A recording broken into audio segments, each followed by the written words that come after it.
KGF chapter 3 की शुरुआत होती है रमिका सेन के पीएम ऑफिस से।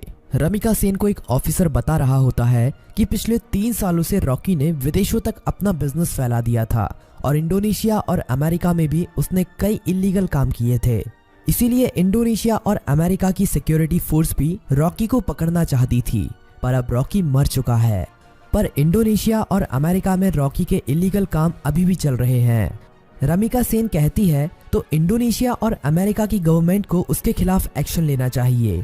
तभी वो ऑफिसर बताता है कि गवर्नमेंट ऐसा नहीं कर सकती, क्योंकि रॉकी ने 1979 से 1981 तक इन 3 सालों के अंदर ही अपने सोने के बिजनेस को काफी बड़ा कर लिया था। विदेशों में भी हजारों लाखों लोग उसके लिए काम करते हैं और खुद गवर्नमेंट के लोग भी उसके साथ मिले हुए हैं। इसीलिए गवर्नमेंट चाहकर भी उसके खिलाफ एक्शन नहीं ले सकती। फिल्म की कहानी अब फ्लैशबैक में जाती है और हमें रॉकी के जीवन के उन्हीं 3 सालों के बारे में पता चलता है, जिसमें उसने अपने साम्राज्य को विदेशों तक फैला दिया था। सभी माइनों पर कब्जा होने के बाद रॉकी ने और कई माइनों की खोज कर ली थी और सभी लोगों को उनकी खुदाई में लगा दिया था। रॉकी ने उन सभी माइनों से तेजी से सोना निकाला और इकट्ठा करता गया और बाहर के बड़े बड़े देशों में एक्सपोर्ट करने लगा। रॉकी को विदेशों से काफी बड़े बड़े ऑर्डर आने लगे, जिनको पूरा करने के लिए उसने खुदाई को और तेज करवा दिया था। दूसरी तरफ से उसने माइन की खुदाई के लिए और सोने की खोज के लिए अमेरिका से कई टेक्नोलॉजी मशीन भी मंगाई थी, जिससे वो जल्द से जल्द इन सभी माइनों का सोना निकालकर इकट्ठा कर सके। रॉकी ने अगले 1 साल के अंदर इन माइनों से इतना सोना निकाला था जितना कि पिछले 20 सालों में भी नहीं निकाला था। दूसरी तरफ रॉकी ने अपने इलाके को एक इंडस्ट्रियल एरिया बना लिया था और माइन में काम करने वाले लोगों के लिए उसने अच्छे घर, स्कूल, कॉलेज, अस्पताल सब कुछ बना दिए थे। इसीलिए खुदाई करने वाले लोग उसे काफी पसंद करते थे और उसके लिए अपनी जान देने के लिए भी तैयार थे। धीरे धीरे करके रॉकी का साम्राज्य बड़ा ही होता जा रहा था। विदेशों में सोने का एक्सपोर्ट करते करते रॉकी की जान पहचान भी विदेशों की सरकार से भी हो गई और सरकारों के कई लोग रॉकी के साथ मिल गए। रॉकी कई बार इंडोनेशिया और अमेरिका में भी गया था। वहां पर भी उसने अपने सोने के साम्राज्य को काफी बड़ा कर लिया था। इस साम्राज्य को फैलाने में सरकार के कई लोगों ने उसकी मदद की थी और रॉकी ने एक गैंग अपनी इंडोनेशिया में और एक अमेरिका में भी खड़ी कर ली थी और रॉकी ने इन गैंग के लिए अपना एक एक लीडर भी बना लिया था और रॉकी उन सभी का राजा बन गया था। इस तरह से रॉकी ने अपने साम्राज्य को विदेशों तक फैला दिया था। अब कहानी फ्लैशबैक से बाहर आती है और हमें दिखाया जाता है कि जब रमिका सेन ने भारत में रॉकी के साम्राज्य को खत्म कर दिया था और रॉकी अपना सारा सोना लेकर समुद्र के बीच में चला गया था, वहां पर रॉकी ने इंडियन नेवी को खुद मैसेज करके उसे मारने के लिए कहा था। तब इंडियन नेवी ने रॉकी के शिप पर मिसाइल छोड़कर रॉकी को मार दिया था, पर रॉकी वहां पर मरा नहीं था। रॉकी का सारा सोना उसी समुद्र की गहराइयों में उसी जहाज में दफन है और रॉकी को अमेरिका के सबमरीन ने बचा लिया था। ये सबमरीन अमेरिका के एक बिजनेसमैन की थी, जिसे रॉकी ने उन 3 सालों के बीच में अपना पार्टनर बना लिया था। रॉकी अब अमेरिका में सबसे छुपकर रह रहा था और वो महीने में कभी कभी इंडिया भी किसी को फोन करता था कि केजीएफ का क्या हुआ, केजीएफ को ठीक होने में कितना समय लगेगा।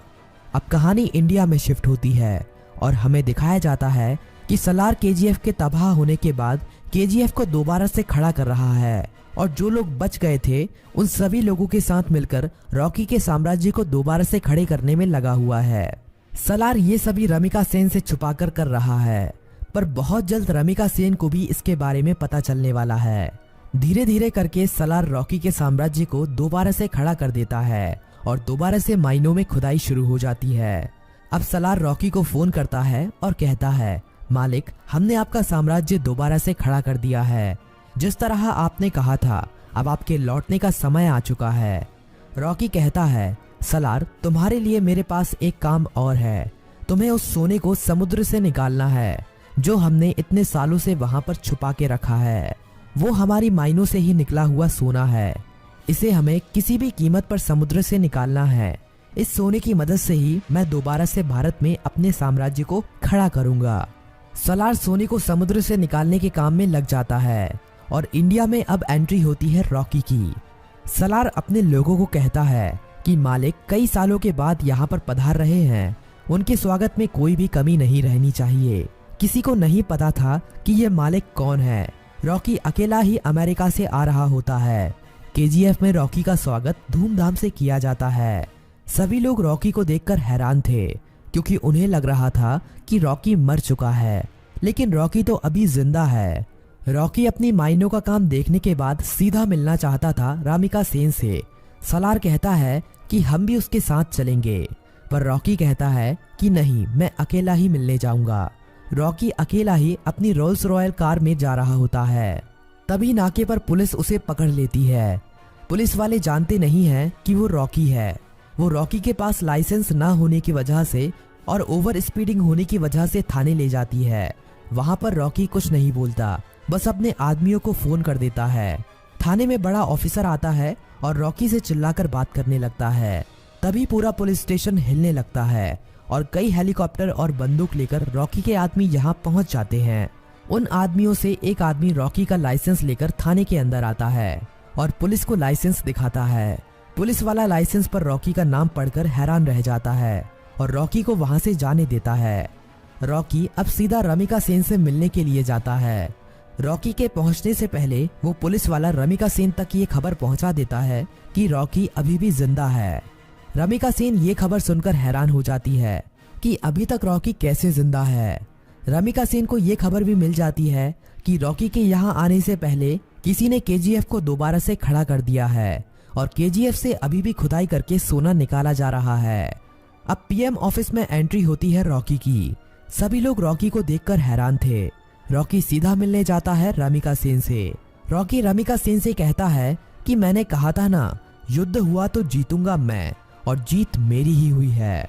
रमिका सेन कहती है कि अच्छा है तुम जिंदा हो, अब मैं तुम्हारे सामने ही तुम्हारे केजीएफ को तुमसे छीन लूंगी। रॉकी कहता है कि उसकी नौबत ही नहीं आएगी। रमिका सेन रॉकी की इस बात को समझ नहीं पाती। तभी रॉकी वहां से चला जाता है।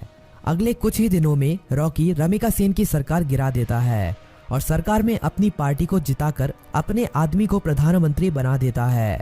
रॉकी अब दोबारा रमिका सेन को फोन करता है और कहता है कि अब क्या करोगे, अब तो तुम्हारी सरकार भी नहीं रही।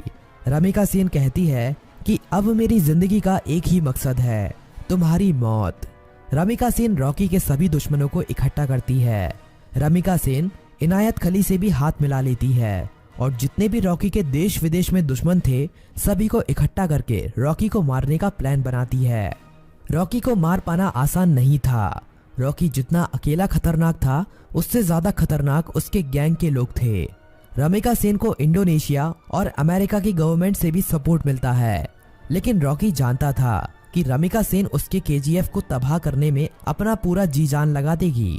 रमिका सेन जानती थी कि रॉकी को उसके केजीएफ में घुसकर मार पाना अब काफी ज्यादा मुश्किल हो गया है, क्योंकि अब रॉकी ने अपने केजीएफ में मिसाइलों को रोकने के लिए अपने केजीएफ के चारों तरफ रडार सिस्टम और काउंटर मिसाइल रख दी हैं।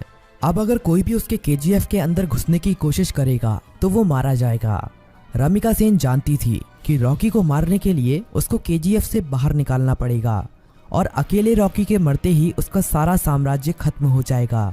इंडिया में अपनी गवर्नमेंट खड़ी करने के बाद इंडिया की गवर्नमेंट रॉकी के लिए एक काफी बड़ी पार्टी रखती है। इस पार्टी में विदेशों के बड़े बड़े बिजनेसमैन, बड़ी बड़ी गवर्नमेंट के लीडर आते हैं। रॉकी की सिक्योरिटी के लिए इस पार्टी में काफी ज्यादा सिक्योरिटी लगी हुई थी। रॉकी पार्टी में पहुंच जाता है। थोड़ा नाच गाना होने के बाद पार्टी में एंट्री होती है रमिका सेन की।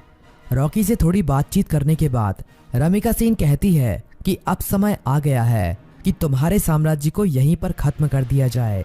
पर तभी रॉकी के चारों तरफ हजारों लोग उसके ऊपर बंदूक तानकर खड़े हो जाते हैं। रॉकी की खुद की गवर्नमेंट उसे धोखा दे देती है और विदेशों से आए हुए बिजनेसमैन भी उसकी मौत का तमाशा देखने के लिए वहां पर आए हुए थे। सभी विदेशों के बिजनेसमैन चाहते थे कि रॉकी की मौत होने के बाद वो केजीएफ पर कब्जा कर लेंगे और अपने बिजनेस को फैलाएंगे और ढेरों पैसा कमाएंगे।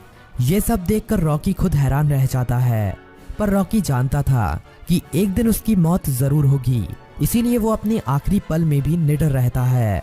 रमिका सेन कहती है कि देखा, आखिर तुम्हारे लोगों ने ही तुम्हें धोखा दे दिया।